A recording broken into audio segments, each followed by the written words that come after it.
กับผู้ใหญ่คิดเขาอีกแล้วนะคะวันนี้จะเล่นขายของให้พ่อ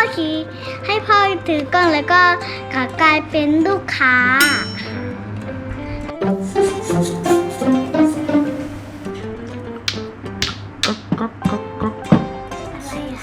สวัสดีครับแม่ค้า อะไรเหรอ ที่ร้านนี้เขาขายอะไรกันเนี่ย ขายทุกอย่างเลยตรงนู้นก็มีอะไรบ้างไหน มีหน้ากากอนามัยอยู่ตรงนี้ก็มี มีหน้ากากอนามัยด้วยป้องกันอะไร ป้องกันเชื้อโรค ฮะ ป้องกันเชื้อโรค เหรอกี่บาทแล้วคะ ไม่รู้ อ้าวแล้วจะซื้อได้ยังไงเนี่ยไหนลอง 5 บาททุกอย่างเลย 5 บาททุกอย่างเลยไหนลองเอามาคิดตังค์ดูหน่อยได้ไหมครับ อันนี้คือที่ล้างเหรอตั้งถือก็เวก็ร้านนี้อุ้ยหมาก็มา อันนี้อ๋อลูกค้าลองพูดดูสิสวัสดีครับผมชื่อโยชินะครับผมอยากมาช่วงนี้แดดมันแรงขอลองใส่แว่นดูหน่อยได้ไหมครับมีแว่นให้ดูไหมครับผม ก็มีอันนี้อ่ะ เอาไหนให้มันลองใส่ดูสิ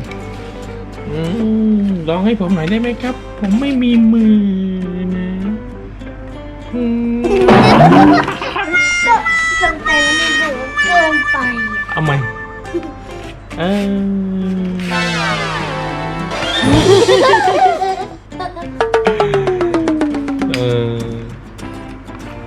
อ๋อนี่ไง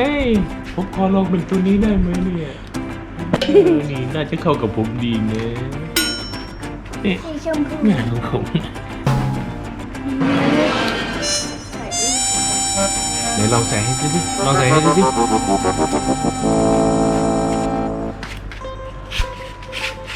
ลูกค้ามาฝั่งนี้ลูกค้าไหนผมลองใส่ หรือว่าจะติดตัวดีไหม ไม่ยอมใส่เลยนะครับถ้าอย่างนั้นเอาคืนแล้วกันนะครับ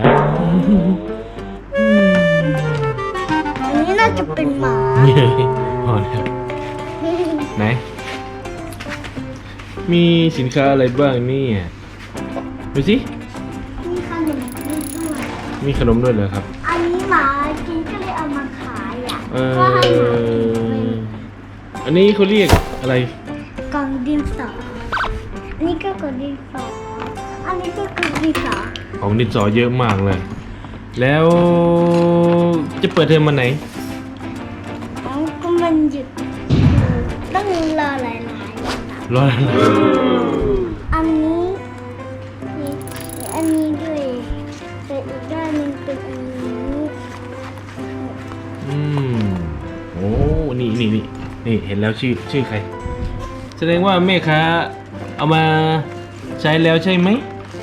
เพราะว่าอันนี้เป็นของมือสองหรือเปล่า มันเก่าเลยก็เอามาขาย มันเก่าแล้วเอามาขายเท่าไหร่ล่ะคะ 5 บาทหมดทุกอย่าง 5 บาทหมดทุกอย่างเลยงั้น อันนี้เป็นที่ล้างหลอด ไหนโอ้นี่นะ มันคู่กับอันนี้ นี่ มากเลย ช่วงโควิดแบบนี้เราต้องใช้หลอดแล้วก็ล้างแบบนี้ด้านหนึ่งด้วย นะ มีกระจกด้วย มี2 อัน มี2 อัน มี2 ด้านด้วย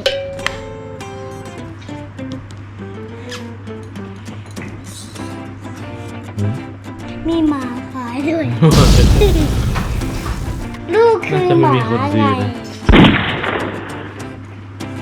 มีอะไรอีกในกล่องดินสอไหนเปิดกล่องดินสอให้เพื่อนๆดูสิว่า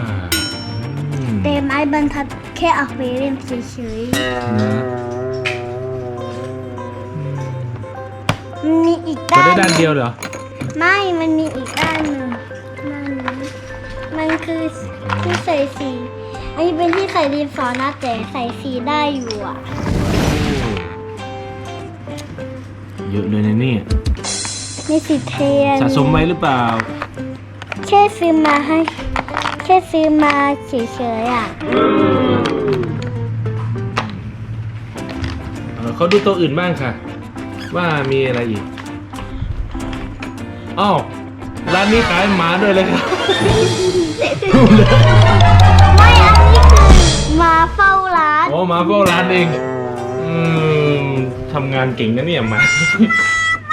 อันนี้ด้วยแต่มันไม่มีอะไรแค่เราเฉยๆอ่ะ อ้าว แต่ชั้นบนมันลงไปเองอ่ะ ก็เลยเอาอันนี้มาขายแทน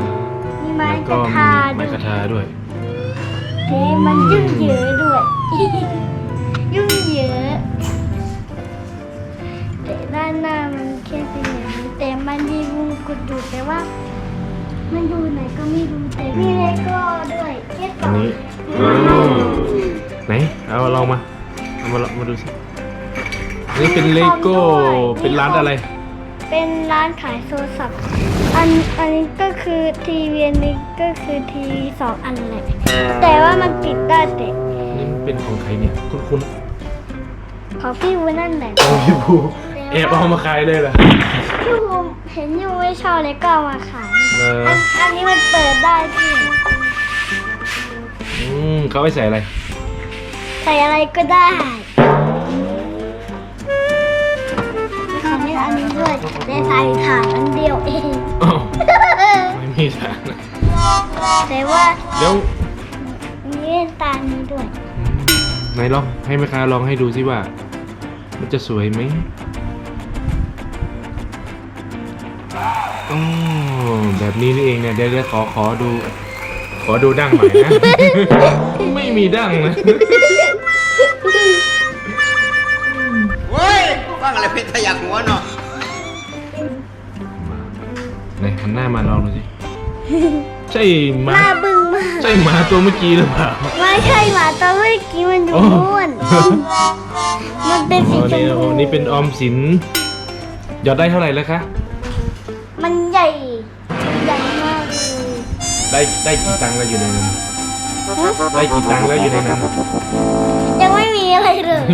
ม่เห็นมีเสียงตังทางไหนเลย โอ้แสดงว่ามันมีแบงค์เยอะใช่ไหม ไม่ใช่ ไม่มีเลยนะครับ ไม่มี อ๋อเพิ่งซื้อมาแสดงว่ายังไม่มีเพิ่งซื้อมา คนนึกว่ามีแต่แบงค์โอ้นึกว่ารวย อันนี้เห็นมาจากตรงนี้อันนี้หมาก็กัดหมาก็กัด ไอ้แล้วนะมาตัวเมื่อกี้นี่ หมาตัวหนูไงที่มันดื้อที่สุดมีน้ำลายด้วย นี่ ดูสินี่น้องหมาจะกินไอติมแล้วมั้งไม่เป็นไร เป็นนาฬิกา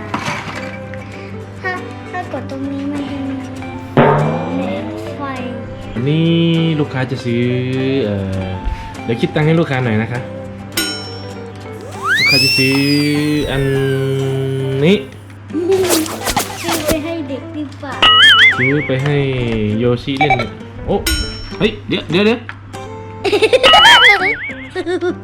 อันนี้เหมือนหมอเลย ใช่หมอหรือเปล่า ไม่ใช่ เฮ้ยโอ้มันเป็นที่คิดตังค์นั่นเองนะโอ้ ไม่มีค่ะ มีอันนี้อาเลโก้ นี่ก็ อาเลโก้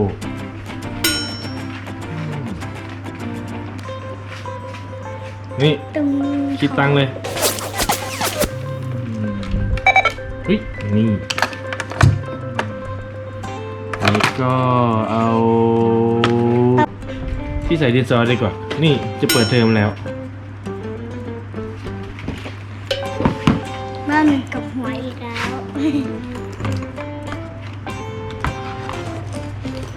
นี่มันจะเปิดเทอมแล้ว โอ้ นี่เอา3 อย่างนะคะคิดตังค์เลยค่ะ กินแล้ว คิดแล้วเป็นเท่าไหร่คะ3 อย่าง 1 บาท 1 บาทเหมือนเดิมนะ 5 บาท 5 บาท3ชิ้นเป็นเท่าไหร่ 3 ชิ้นก็ 15 ฮะ 15 บาท โอ้เก่งมากเลยนะ อันนี้กล้องถ่ายดูถ้าเหมือนตัวนี้มันจะแค่พูดท่าเฉยๆมันไม่มีเพลง อ่ะฝากร้านค้าของปัญญาเลยค่ะ ฝากอะไร ให้เพื่อนๆมาซื้อของเยอะๆนี่ไง ทุกอย่างเลยอันนี้เดี๋ยววันนี้มาซื้ออันนี้ด้วยนะคะทุกคนดูนี่สิ